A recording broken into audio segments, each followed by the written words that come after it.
guys, welcome to week 48 of the Confidence Revolution. I hope you all had a wonderful Thanksgiving day. So today I want to talk about criticism and what to do with criticism. So as somebody who puts her opinions out there, I get my fair share of criticism. As the kids call it, haters, right? And so I'm sure that you in your work or in your family life have your own share of haters. And what do you do with haters? So I think that there are two types of criticism, constructive and destructive. Haters give destructive criticism. They're really not there to build you up in any way. They're really just kind of telling you could be better, or you're doing it wrong, or how dare you change, or you're inconveniencing them, right? A few months ago, I wrote a blog about how being a working mom keeps me sane. And I talked about how, sharing with you guys and interacting with you and writing for you and all these things, how it really fills my spirit.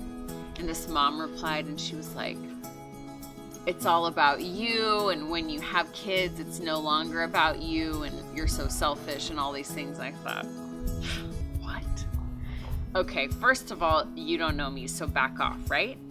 Second of all, she doesn't know me, and so how could those comments possibly be about me? They're not. Haters' comments are never about us. They're never about you. They're always about them. They're always about unresolved issues. They're always about projections. They're always about control. The hater usually likes to stay in a place of comfort and certainty, and so they cocoon smaller and smaller, and anything that messes up with, that interferes with their comfort zone, they get pissed off at and snarly at. Has that ever happened to you? Maybe you went on a diet, or maybe you started eating healthier and you started losing weight. Have you ever had a family member kind of make fun of you, like, oh, she thinks she's so good, she's eating salads now? Or maybe you used to be a C student and now you're an A student, and your friends are like, you think you're so good, you think you're going to graduate, or what? Yes, I do think I'm going to graduate. Or maybe instead of butting heads with the boss all the time, you got smart and you decided, you know what? I'm going to buddy up with the boss. That way I can get further in my career. And maybe you have some friends at work who are like, you're just a brown noser, blah, blah, blah. All that stuff has to do with them. It has nothing to do with you. And so if haters come at you, you do not even have to get riled up. You don't have to react. You don't even have to address it. You can literally ignore it and walk away, because know that you're wasting your breath. You're not going to change their opinion, because their opinion isn't about you. Their opinion is about them. So, two types of criticism. We've got hater criticism, and then we've got constructive criticism. Constructive criticism, that takes the real work, because that's coming from someone who loves you, someone who wants the best for you.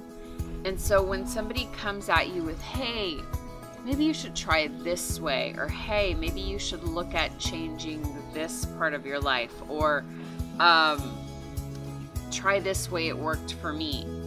Try not to shut it out completely and quickly.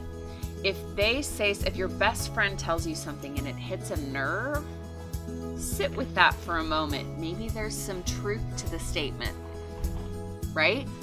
Maybe you can improve in that area. Maybe it's going to be uncomfortable, but maybe through the discomfort, you're going to find a better, stronger you. So there's hater criticism, and then there's constructive criticism. Try not to shut out the constructive criticism so quickly. Try to let it sit with you, however uncomfortable it is, and see, is there work that you need to do in your life? Now, this could happen a lot because it's the holidays and you're around lots of family and friends, but it's okay. You can handle it. You will make it through the holiday season okay, and maybe even better than you were before. Trust yourself, be loving, and realize that all the work you're doing, you can only control you. You can't control what other people are doing or thinking. Okay, guys, may God's grace and peace be with you. I'll see you next week.